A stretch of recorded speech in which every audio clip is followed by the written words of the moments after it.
कभी नोटिस किया है ग्लास में रखी पेंसिल टेढ़ी क्यों दिखती है बट एक्चुअल में वो सीधी होती है? यही कॉन्सेप्ट है रिफ्रैक्शन ऑफ लाइट।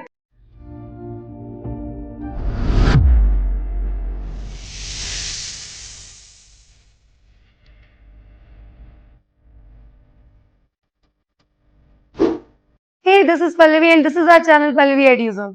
तो आज हम कर रहे हैं चैप्टर रिफ्रैक्शन ऑफ लाइट।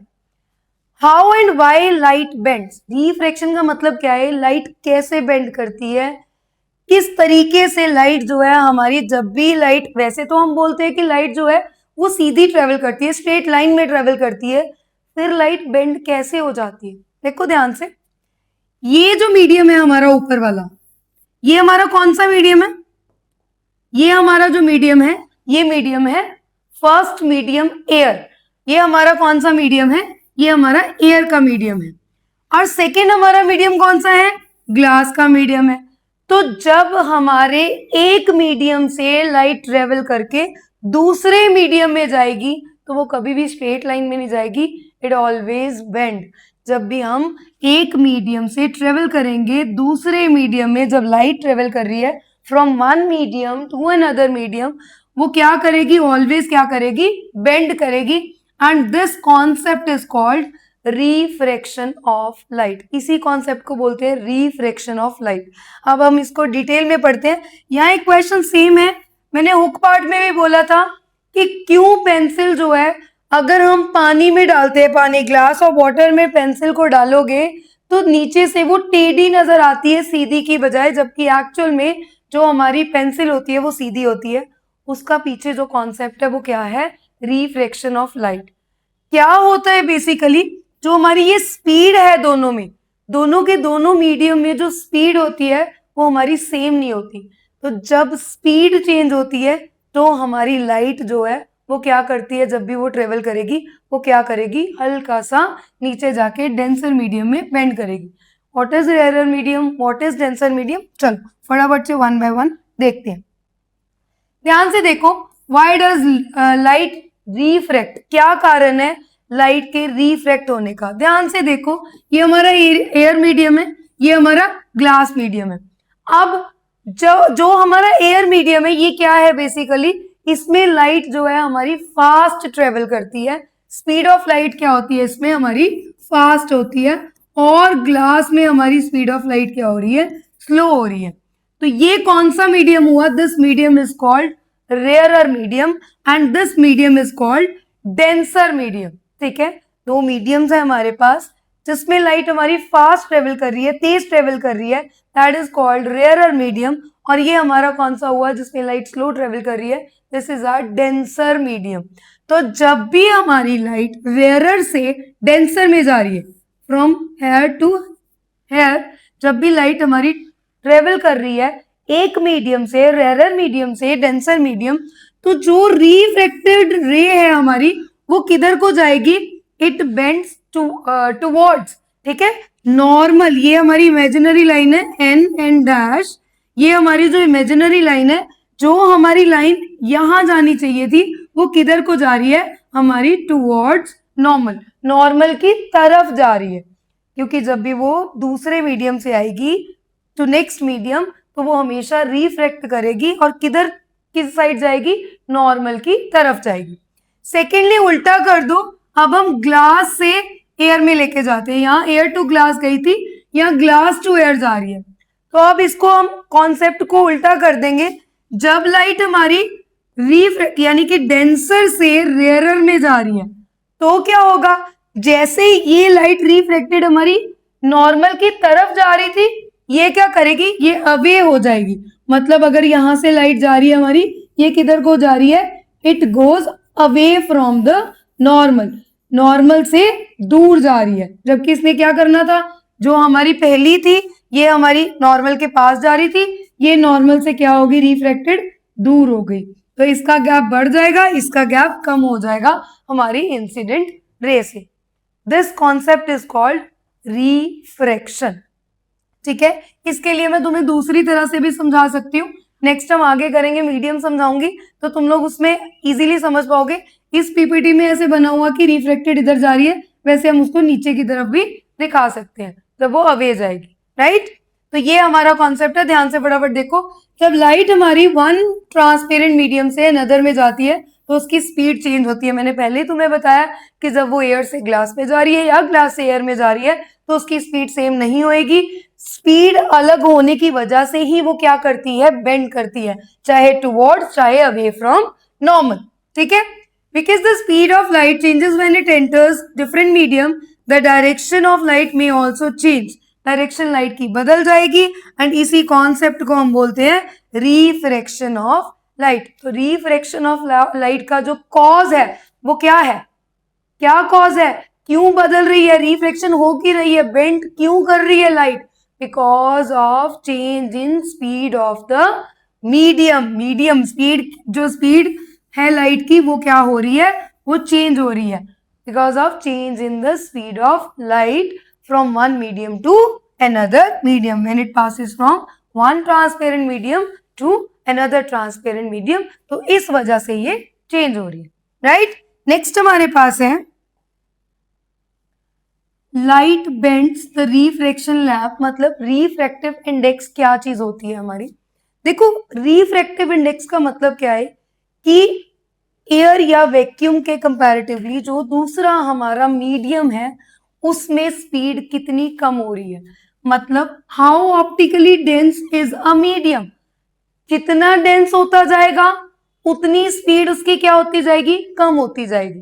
तो इसका एक रिलेशन है, बहुत ज्यादा समझने वाली चीज है, बहुत इजी वे में बता रही हूं।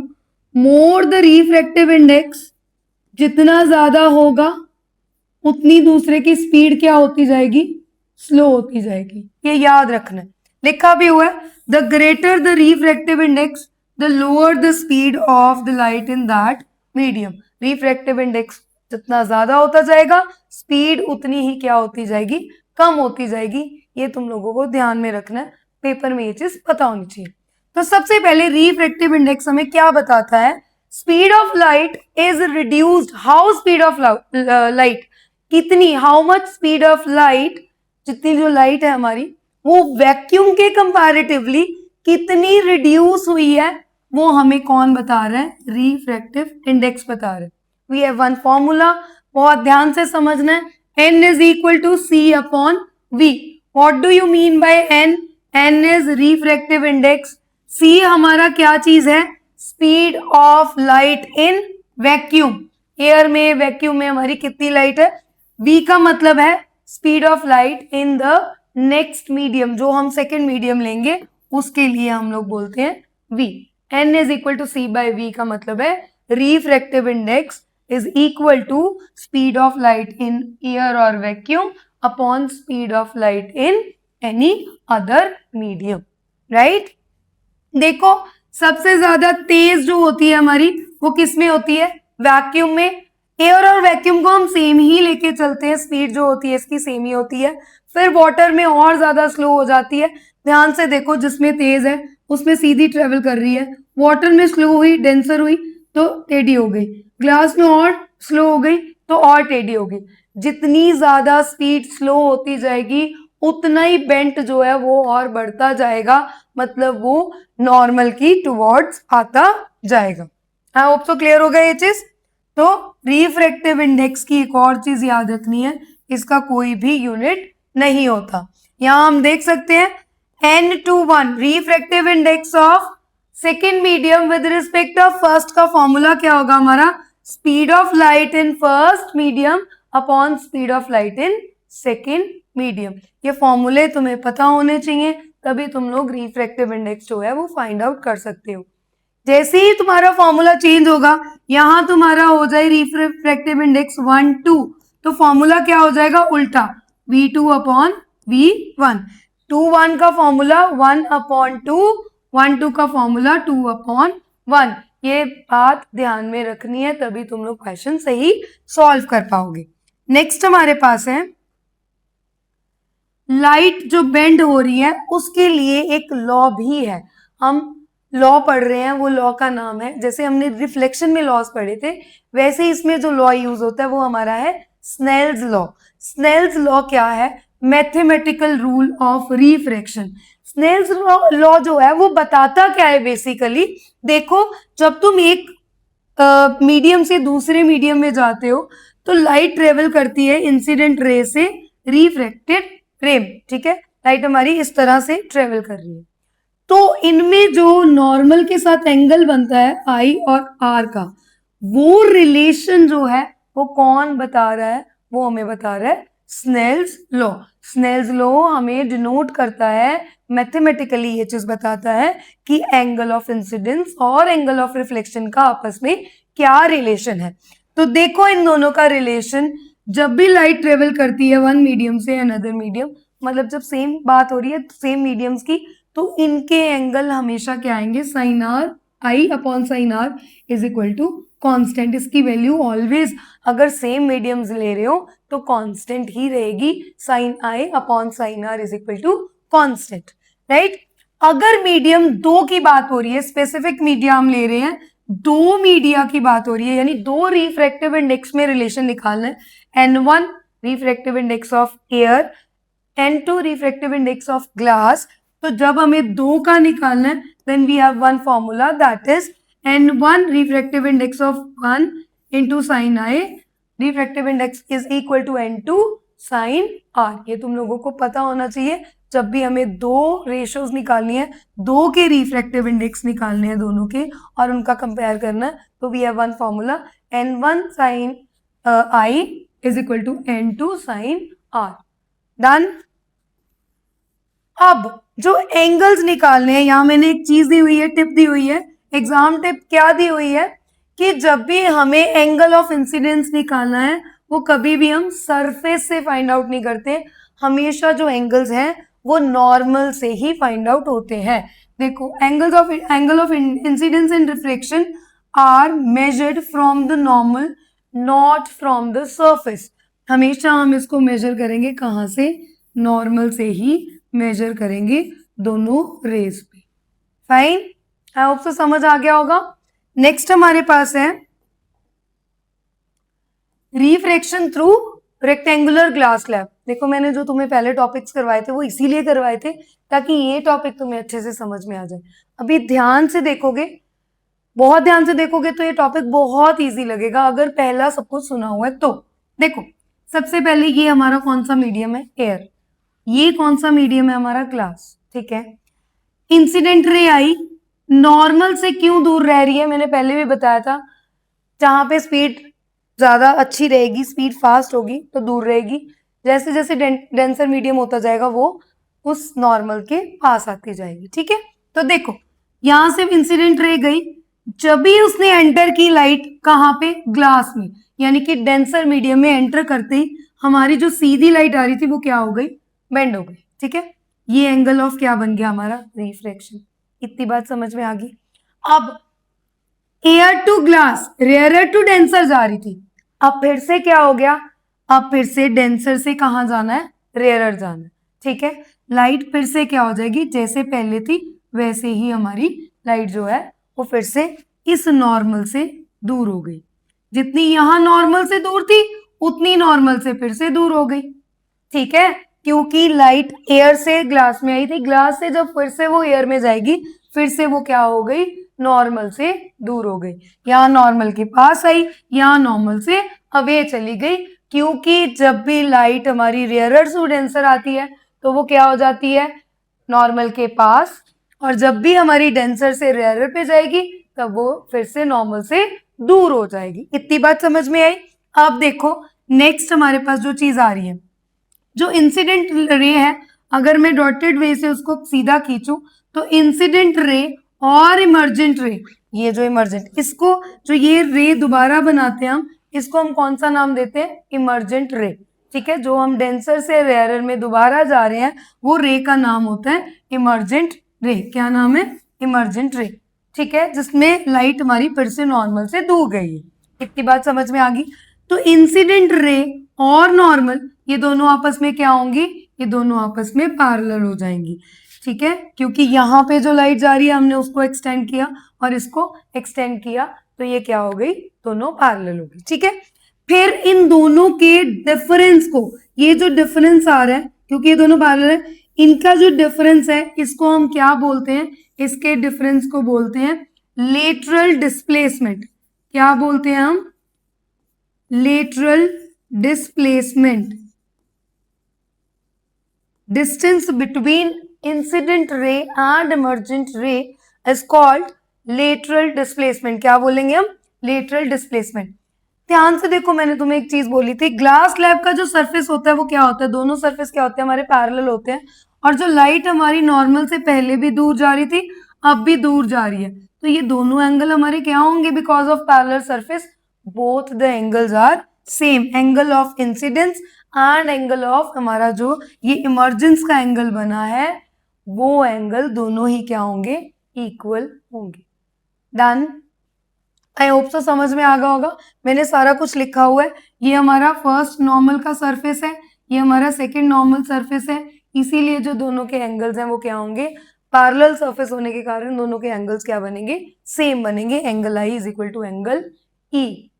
आर इसमें इक्वल नहीं होता, ध्यान में रखना है। आई आर रिफ्लेक्शन में इक्वल था, हम टॉपिक रिफ्रैक्शन कर रहे हैं। ठीक है, गॉट इट, ये चीज समझ में आ गई। ठीक है, नेक्स्ट सेम वे, जैसे ग्लास स्लैब में लाइट हमारी ट्रेवल करती है, वैसे ही हम रिफ्रैक्शन देखेंगे थ्रू प्रिज्म, ग्लास प्रिज्म के थ्रू देखेंगे। अब ये कॉन्सेप्ट बिल्कुल डिफरेंट है अगर आप ग्लास स्लैब और इसका लेके चलते हो। तो इसमें सबसे पहले देखो, वन बाय वन लाइन पढ़ते हैं, उसी के हिसाब से देखते हैं। लाइट एंटर की करी हमारी प्रिज्म के थ्रू, बाहर से लाइट हमारी एंटर करी। इसमें ना एक चीज ध्यान में रखनी है, मैं जब बोलूंगी तो ये चीज नोट करनी है। ठीक है, फर्स्ट लाइट हमारी एंटर की प्रिज्म की तरफ, इस रे को हम बोलते हैं इंसिडेंट रे। ठीक है, और वो क्या कर जाएगी, रिफ्रैक्ट कर जाएगी जब भी वो प्रिज्म के अंदर जा रही है। तो जब वो प्रिज्म के अंदर यहाँ पे गई, वो क्या करगी, रिफ्रैक्ट करगी। तो ये पहला रिफ्रैक्टिंग, ये सरफेस देखो, इसमें जो सरफेसेस हैं वो दोनों सरफेसेस अलग अलग हैं। उसमें दोनों ग्लास स्लैब में दोनों सरफेस पैरेलल थे, इसमें दोनों इंक्लाइंड वे पे सरफेसेस हैं, इसलिए इसमें रिफ्रैक्शन सेम वे पे नहीं होगी। ध्यान में रखना है, उसमें रिफ्रैक्शन जो हो रही थी वो दोनों पैरेलल सरफेसेस के बीच में हो रही थी, इसमें दोनों जो हो रही है वो क्या है, इंक्लाइंड वे पे रिफ्रैक्शन हो रही है। तो रिफ्रैक्शन दो बार हो रही है। ये फर्स्ट रिफ्रैक्टिंग सरफेस है जहां से लाइट ट्रेवल करके इधर को गई है।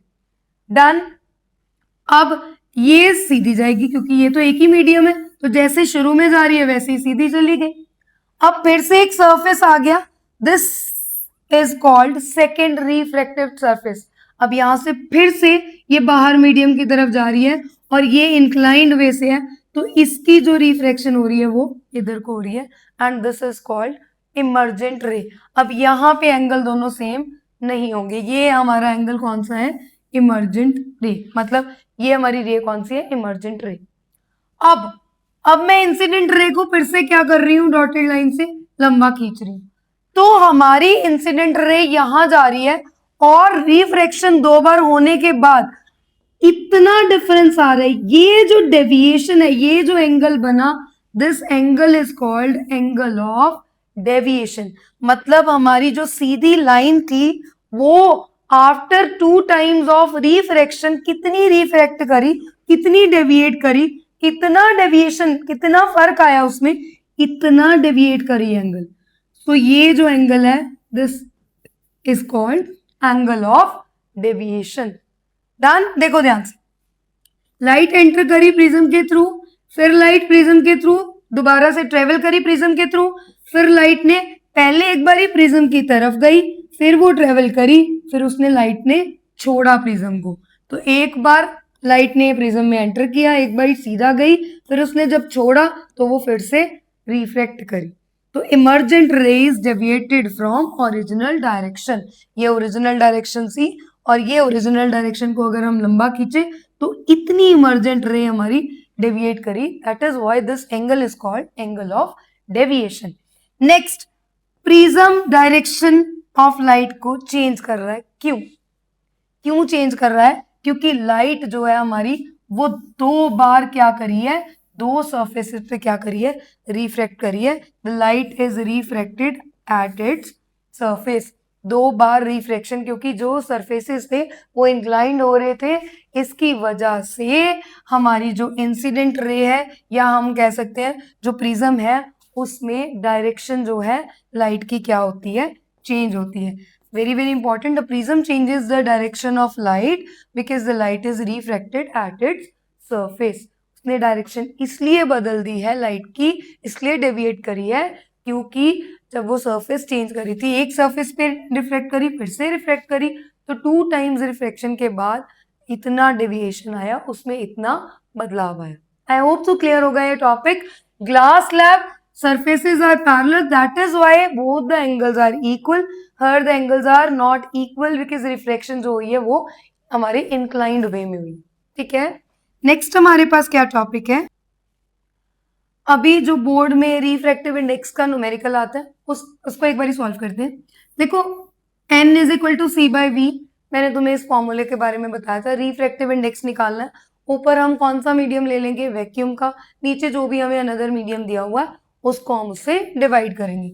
तो देखो स्पीड ऑफ लाइट हमें दी हुई है ट्रांसपेरेंट मीडियम में इतनी, कोई भी मीडियम में, और स्पीड ऑफ लाइट हमें वैक्यूम में दी हुई है इतनी.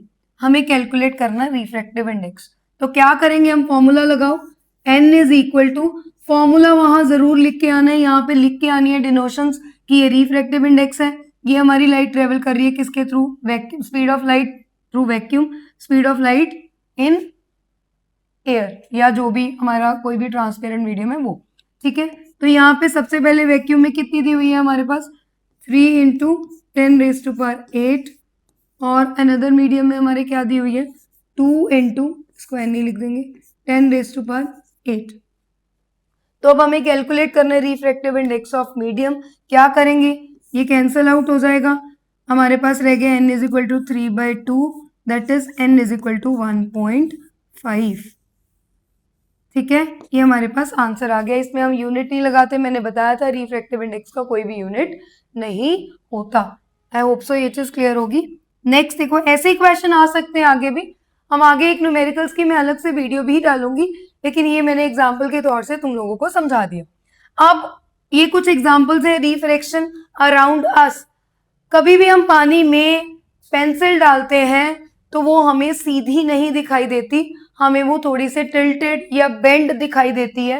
पेंसिल अपेयर्स बेंट बिकॉज, क्यों, क्या रीजन है, जब तुम लाइट को देखोगे पानी से under water part changes direction when it travels from water to air. हम यहाँ से देख रहे हैं लाइट जब हमारी जा रही है तो क्या जा रही है, हम उसको, हमारा ब्रेन कहता है कि पेंसिल क्या है, सीधी है, लाइट ट्रेवल कर रही है, स्ट्रेट है, लेकिन वो due to change in medium के चेंज करके जानी यहाँ चाहिए, हमें क्या दिखती है, वो थोड़ी सी टेढ़ी नजर आती है. तो because of change in medium, because of refraction, तो हमने क्या बताना है, रिफ्रैक्शन जो है उसमें क्या दिखा रहा है, बेंड दिखा रहा है. सेम वे हमारे पास सेकंड एग्जांपल है कॉइन का. देखो पहले तो ये समझो अपरेंट पोजीशन क्या होती है और एक्चुअल पोजीशन क्या होती है. एक्चुअल पोजीशन, ये कॉइन हमारा बिल्कुल नीचे है, ठीक है. अपरेंट जो हमें दिखाई दे रही है, तो अपरेंट जो पोजीशन है कॉइन की क्यों अलग होती है, क्यों चेंज होती है, भाई क्यों चेंज होती होगी, क्योंकि बिकॉज ऑफ रिफ्रैक्शन.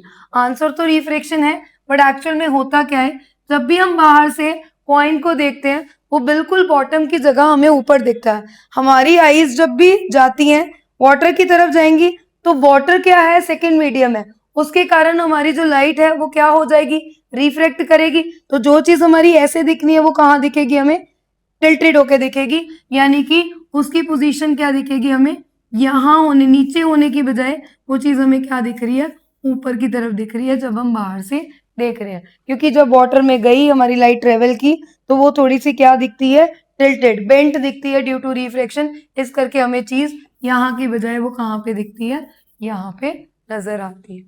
ठीक है, सेम वे हम जब एक्चुअल में स्विमिंग पूल को देखते हैं, स्विमिंग पूल में हम क्या देखते हैं कि लाइट जो है हमारी, जो उसकी एक्चुअल डेप्थ है हमें वो नहीं नजर आती, हमें वो ऊपर नजर आती है. मतलब एक्चुअल डेप्थ उसकी बहुत नीचे होती है, हमें वो पानी जो है वो रेज दिखता है, हमें ऐसे लगता है बस ये इतना ही डेप्थ में है. ठीक है, हमें इतना नजर आता है, वो एक्चुअल में जो होती है वो डेप्थ कहाँ होती है, यहाँ पे होती है.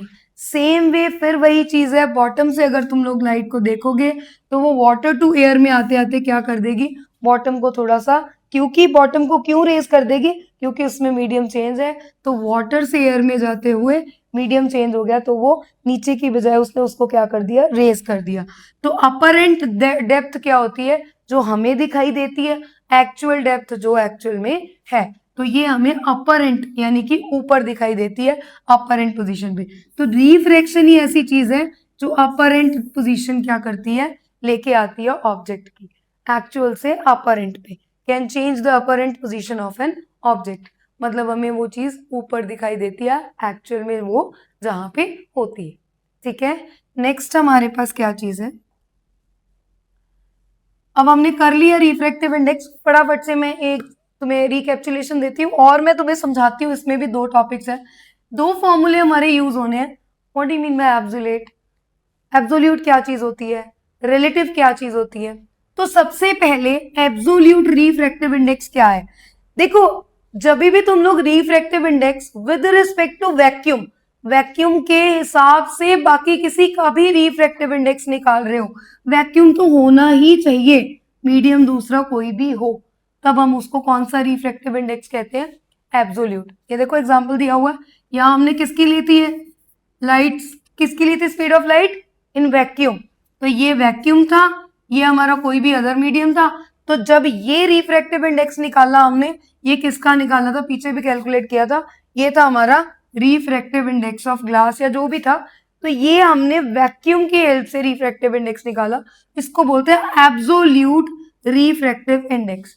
बट जब हम दो अलग अलग मीडियम, एयर वाटर ले लिया, वाटर ग्लास ले लिया, डायमंड के साथ ले लिया किसी का, तो उसको हम लोग बोलते हैं, जब दो और हम अलग अलग मीडियम्स के साथ इंडेक्स को चेक करते हैं, रिफ्रैक्टिव इंडेक्स को, उसको बोलते हैं रिलेटिव रिफ्रैक्टिव इंडेक्स। देखो रिफ्रैक्टिव इंडेक्स ऑफ कुछ भी glass with respect to air, जो भी लेना है, हम उसके बाद उसको, मैंने बोला था 2 1 है तो 1 2, 1 2 है तो 2 1, तो हमने ये निकालना होता है, इसको हम लोग बोलते हैं रिलेटिव रिफ्रैक्टिव इंडेक्स। कौन सा बोलते हैं, रिलेटिव रिफ्रैक्टिव इंडेक्स।